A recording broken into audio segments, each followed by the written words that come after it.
2025 ലോക രാഷ്ട്രീയത്തിൽ ഏറ്റവും നിർണായകമായ സംഭവങ്ങളിലൊന്നായി ചൈനയിൽ നടന്ന ഷാങ്ഹായ് സഹകരണ സംഘടനയുടെ ഉച്ചകോടി മാറിക്കഴിഞ്ഞിരിക്കുന്നു. ഇത് കേവലം ഒരു നയതന്ത്ര കൂടിക്കാഴ്ചയായിരുന്നില്ല, മറിച്ച് പാശ്ചാത്യ ആധിപത്യത്തിൽ നിന്നും വേറിട്ടൊരു ബഹുധ്രുവ ലോകം പിറവിയെടുക്കുന്നതിന്റെ വ്യക്തമായ സൂചനയായിരുന്നു. പരമാധികാരം, ആഭ്യന്തര കാര്യങ്ങളിൽ ഇടപെടാതിരിക്കുക, ഏകപക്ഷീയമായ ഉപരോധങ്ങൾ നിരസിക്കുക തുടങ്ങിയ തത്വങ്ങളിൽ അടിയുറച്ച ഒരു പുതിയ ആഗോളക്രമം കെട്ടിപ്പടുക്കാനുള്ള കൂട്ടമായ ശ്രമമായാണ് ഈ ഉച്ചകോടി വിലയിരുത്തപ്പെടുന്നത്. പ്രത്യേകിച്ച് ഗ്ലോബൽ സൗത്ത് രാജ്യങ്ങളുടെ കൂട്ടായ ശ്രമം ഈ ഉച്ചകോടിയിൽ കൂടുതൽ ദൃശ്യമായി. ഈ ഉച്ചകോടിയെ ചരിത്രപരമായി പ്രാധാന്യം ഉളവാക്കുന്നത് അതിന്റെ സമയക്രമമാണ്. ചൈന ജാപ്പനീസ് യുദ്ധത്തിലെ വിജയത്തിന്റെ 80ാം വാർഷികവും രണ്ടാം ലോക മഹായുദ്ധത്തിന്റെ അവസാനവും അനുസ്മരിക്കുന്ന സെപ്റ്റംബർ 3 നടന്ന സൈനിക പരേഡുമായി ഉച്ചകോടിക്ക് ബന്ധമുണ്ടായിരുന്നു. ഈ പരേഡിൽ റഷ്യൻ പ്രസിഡന്റ് പുടിൻ മുഖ്യ അതിഥിയായിരുന്നു. അദ്ദേഹത്തിന്റെ സാന്നിധ്യം റഷ്യയുടെ ആഗോള പ്രാധാന്യം എത്രത്തോളമെന്നും വ്യക്തമാക്കുന്നു. റഷ്യ ഏഷ്യയിലെയും മിഡിൽ ഈസ്റ്റിലെയും പ്രധാന ശക്തികൾക്കിടയിൽ ഒരു പാലമായി ഇപ്പോഴും നിലകൊള്ളുന്നു എന്നതിന്റെ തെളിവായിരുന്നു അത്. തകർന്ന അന്താരാഷ്ട്ര സുരക്ഷാ ക്രമത്തിൽ റഷ്യയുടെ പങ്ക് കൂടുതൽ നിർണായകമായി മാറിക്കഴിഞ്ഞിരിക്കുന്നു. പുടിൻ തന്റെ പ്രസംഗത്തിൽ 2035 വരെ SCO വികസന പരിപാടി അംഗീകരിക്കേണ്ടതിന്റെ പ്രാധാന്യം ഊന്നി പറഞ്ഞു. ഇത് സംഘടനയുടെ സാമ്പത്തിക, മാനുഷിക, അടിസ്ഥാന സൗകര്യ സംരംഭങ്ങൾ ഏകോപിപ്പിക്കുന്നതിനുള്ള ഒരു മാർഗരേഖയാണ്. അതുപോലെ SCO വികസന ബാങ്ക് സ്ഥാപിക്കാനുള്ള ചൈനയുടെ നിർദ്ദേശത്തിന് റഷ്യ നൽകിയ പിന്തുണയും ശ്രദ്ധേയമാണ്.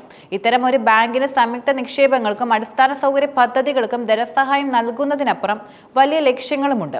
പാശ്ചാത്യ സാമ്പത്തിക സംവിധാനങ്ങളെ ആശ്രയിക്കുന്നത് കുറയ്ക്കുന്നതിനും ഉപരോധങ്ങളുടെ ആഘാതം ലഘൂകരിക്കുന്നതിനും ഇത് അംഗരാജ്യങ്ങളെ സഹായിക്കും.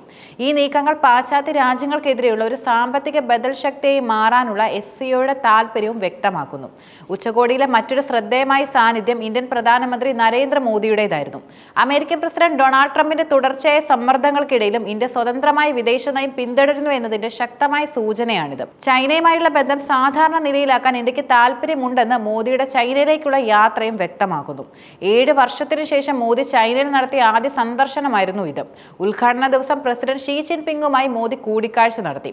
അതിർത്തി തർക്കം നിലനിൽക്കുന്നുണ്ടെങ്കിലും ഇരു രാജ്യങ്ങളും തമ്മിലുള്ള കൂടുതൽ അടുക്കാനുള്ള സന്നദ്ധ ഇരുവരും പ്രകടിപ്പിച്ചു. വ്യാളിയുടെയും ആനയുടെയും നൃത്തമാണ് ഭാവി എന്ന് പറഞ്ഞുകൊണ്ട് ഷീ ജിൻപിങ് ഇരു രാജ്യങ്ങൾക്കും ഉഭയകക്ഷി പ്രശ്നങ്ങളെക്കാൾ വലിയ ആഗോള ഉത്തരവാദിത്തങ്ങളുണ്ടെന്ന് സൂചിപ്പിച്ചു. ചൈനയുമായുള്ള ബന്ധം ഒരു പങ്കാളിത്തമെന്ന് വിശേഷിപ്പിച്ച മോദി നേരിട്ടുള്ള വിമാന സർവീസുകൾ പുനരാരംഭിക്കുമെന്നും പ്രഖ്യാപിച്ചു. കൂടാതെ ചൈനയുമായുള്ള വ്യാപാര കമ്മി കുറയ്ക്കാൻ ലക്ഷ്യമിട്ട് ന്യായമായ വ്യാപാരത്തിന് അദ്ദേഹം ആഹ്വാനം ചെയ്തു. മൂന്നാം രാജ്യങ്ങളുടെ കണ്ണിലൂടെ ഉഭയകക്ഷി ബന്ധങ്ങളെ കാണരുതെന്ന് മോദി വ്യക്തമാക്കി. ഈ സാഹചര്യത്തിൽ ചൈന ഇന്ത്യൻ സംഘർഷങ്ങളെ മുതലെടുത്ത് ആഗോള ദക്ഷിണ രാഷ്ട്രങ്ങളെ ഭിന്നിപ്പിക്കാനുള്ള പാശ്ചാത്യ ശ്രമങ്ങളെ തടയുന്നതിന് റഷ്യ ഒരു മധ്യസ്ഥന്റെ പങ്കും വഹിച്ചു. ഇന്ത്യയെ സംബന്ധിച്ചിടത്തോളം ആഗോള ഭരണത്തിന് ഒരു ബഹുകേന്ദ്രീകൃത സംവിധാനം നിർമ്മിക്കുന്ന ബഹുധ്രുവ ചട്ടക്കൂടുകൾക്കാണ് മുൻഗണന. അതുകൊണ്ട് തന്നെ SCO ഒരു ബ്രിക്സ് വരെയുള്ള ആഗോള ദക്ഷിണ സംരംഭങ്ങളിൽ ഇന്ത്യ സജീവമായി പങ്കാളിയാകുന്നത്. SCO ഉച്ചകോടിയിൽ പങ്കെടുത്ത നാറ്റോ അംഗമായ തുർക്കി പ്രസിഡന്റിന്റെ സാന്നിധ്യവും വലിയ സൂചനകൾ നൽകി. യൂറോ അറ്റ്ലാന്റിക് ഐക്യദാർഢ്യത്തിൽ നിന്ന് തുർക്കി വ്യതിചലിക്കുന്നതായി യൂറോപ്യൻ രാജ്യങ്ങൾ ഇതിനെ കാണുന്നുണ്ട്. കൂടുതൽ സ്വതന്ത്രമായി വിദേശ നയം രൂപീകരിക്കാനുള്ള തുർക്കിയുടെ ശ്രമത്തിന്റെ പ്രതിഫലനമാണിത്. തുർക്കി മനഃപൂർവ്വം തങ്ങളുടെ താൽപര്യങ്ങൾ വൈവിധ്യവൽക്കരിക്കുന്നു. SCOയെ പ്രാദേശിക സഹകരണത്തിലുള്ള വേദിയായി മാത്രമല്ല, തങ്ങളുടെ സ്വാധീനം വ്യാപിപ്പിക്കുന്നതിനും ഗതാഗത ഇടനാഴികളും ഊർജ്ജ വിപണികളിലുമുള്ള പ്രവേശനം ഉറപ്പാക്കുന്നതിനുമുള്ള ഒരു വേദിയായും തുർക്കി കാണുന്നു. ഇത് തുർക്കിയുടെ തന്ത്രപരമായ വഴക്കം എന്ന നയത്തിന്റെ ഭാഗമാണ്. ചൈനയിൽ നടന്ന ഉച്ചകോടി മധ്യേഷ്യൻ രാജ്യങ്ങളെ മാത്രമല്ല, ബെലാറസ്, ഇറാൻ, പാകിസ്ഥാൻ തുടങ്ങിയ രാജ്യങ്ങളെയും ഒരുമിച്ച് കൊണ്ടുവന്നു.